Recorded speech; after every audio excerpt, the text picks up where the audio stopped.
Seumpama seseorang dalam kejadian di dunia, seperti orang mengajukan proposal permintaan kepada pemerintah pusat. Proposal dibuat sesuai maksud proposal. Tak hanya dibuat saja, tapi juga harus dibawa, diantar kepada pemerintah.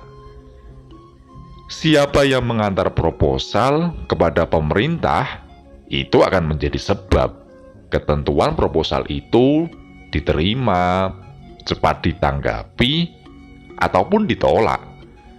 Juga pembuat proposal juga menjadi sebab diterima atau ditolaknya proposal. Kalau proposal rencana dibuat, tapi tak juga dibuat-buat, apalagi diantar ke pemerintah, hanya sebatas rencana membuat proposal, maka juga tidak akan ada jawaban dari pemerintah. Karena tidak ada apa-apa yang diajukan ke pemerintah. Ini perumpamaan kita mengajukan doa, permintaan kepada Allah secara syariat. Artinya, harus ada syariatnya.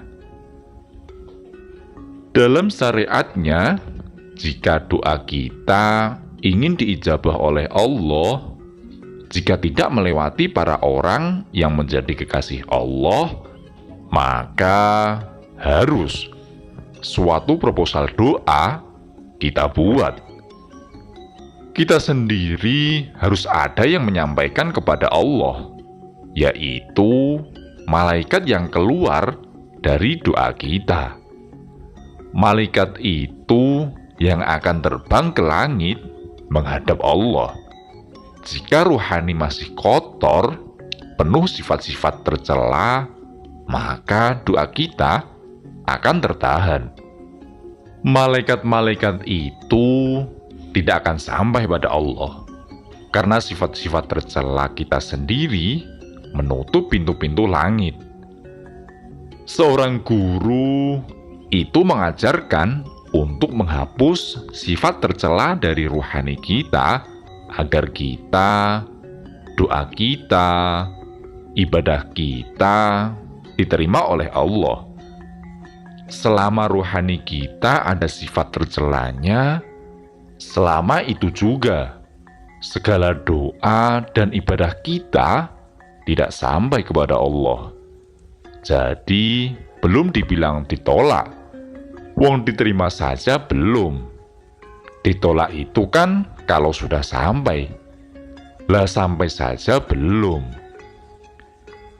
Kiai mengajarkan zikir dengan metode, dengan cara, itu bukan untuk gagah-gagahan atau untuk mengagungkan Allah.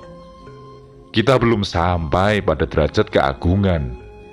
Masih derajat orang yang berusaha membersihkan diri dari sifat tercela.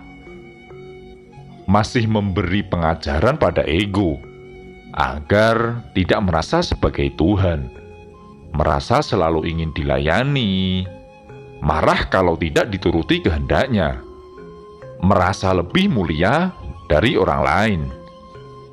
Ego itu kita datar, kita ajak mengakui bahwa Allah lah yang agung, yang maha segala maha, bukan kita.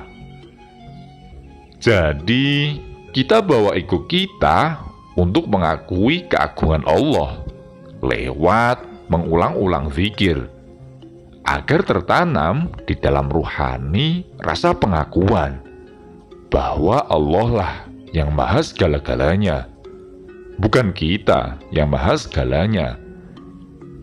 Pengakuan kepada Allah lah tempat bersandar dan bertawakal. Bisa ego mau bersandar dan bertawakal itu setelah ego mengakui bahwa Allah maha segalanya.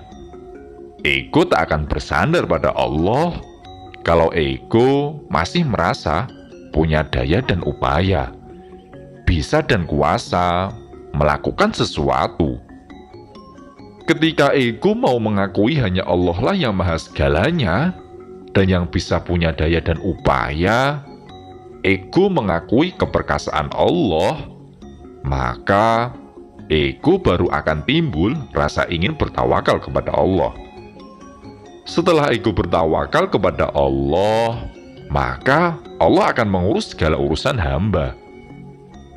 Waman yatawakkal 'ala Allah fahuwa hasbuh. Siapa yang bertawakal pada Allah, maka Allah lah yang akan mengurusi segala permasalahannya. Ketika permasalahan kita soal membersihkan rohani dari sifat tercela, maka Allah lantas membersihkan rohani kita dari sifat tercela. Dari rohani kita itu yang bisa ngupokoro membersihkan dari sifat tercela hanya Allah. Maka ketika rohani kita bersih, dengan sendirinya doa dan amaliyah kita akan sampai pada Allah. Karena sudah tidak ada sifat tercela yang menutupi pintu langit, doa pun akan sampai pada Allah. Apa lalu doa akan diijabah, sementara Allah itu Maha Rahman dan Rahim? Ya, karena sifat Rahman dan Rahimnya Allah, kasih sayangnya Allah itulah, lantas setiap doa akan disortir oleh Allah. Karena Allah bersifat Rahman Rahim, berkasih sayang pada kita, sehingga misal doa dinilai Allah itu madorot, berbahaya untuk kita jika diijabah, maka Allah tidak mengijabah doa kita karena berbahaya atau mencelakakan kita. Begitulah proses suatu permintaan kepada Allah secara proses syariatnya. Secara hakikatnya, semua amal ibadah atau doa itu sudah dicatat oleh Allah di zaman azali. Orang yang diijabah doanya, diterima amal ibadahnya, itu sudah ditentukan oleh Allah. Orang itu dengan sendirinya dituntun untuk membersihkan ruhaninya dari sifat tercela. Dipertemukan dengan guru yang mengajarkan cara membersihkan ruhani dari sifat tercela. Bukan hanya dipertemukan, tapi juga menjalankan amaliyah, membersihkan ruhani dengan tekun, sampai bersih. Dan melakukan laku perbuatan yang menjadikan doanya diijabah oleh Allah. Melakukan sifat perilaku yang terpuji. Makanya kenapa akhlakul karimah itu ditekankan oleh Rasulullah Shallallahu Alaihi Wasallam. Bahkan Nabi itu diutus hanya untuk menyempurnakan mengajarkan akhlak terpuji. Buaistu liutammima makarimal akhlak.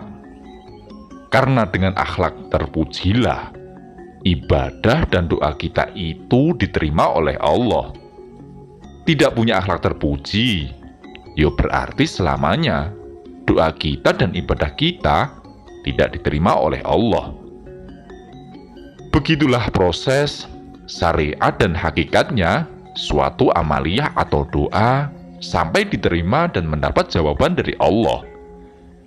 Kebanggaan pada amal ibadah atau nasab keturunan atau kedudukan di mata manusia itu menandakan kamu belum paham kalau Allah itu tidak bisa disogok dengan amal ibadah. Dan kamu takut-takuti dengan bapakmu. Rumangsamu Allah jeri terhadap bapakmu. Mbahmu wae dimatikan oleh Allah. Apalagi cuma bapakmu. Apa saja itu tidak bisa menakut-nakuti Allah. Dan tidak bisa menyogok Allah. Dan amal ibadahmu itu tidak bisa membuat Allah kaya dan miskin. Allah itu yang menciptakan semua makhluk, emas, perak, sapi, kerbau, bapak ibumu, nenekmu, dan juga kamu. Bahkan alam raya ini, dia maha kaya raya, tidak bisa disogok, dan tidak bisa diiming-imingi. Hanya penghambaan yang sempurnalah yang menjadikan seorang hamba itu diangkat derajatnya, punya kedudukan di sisi Allah. Jika kamu tidak melayani Allah dengan melayani agama Allah, hanya melayani nafsumu sendiri, maka ya kamu punya derajat hanya sebatas di hayalanmu sendiri. Pesan Sang Kiai.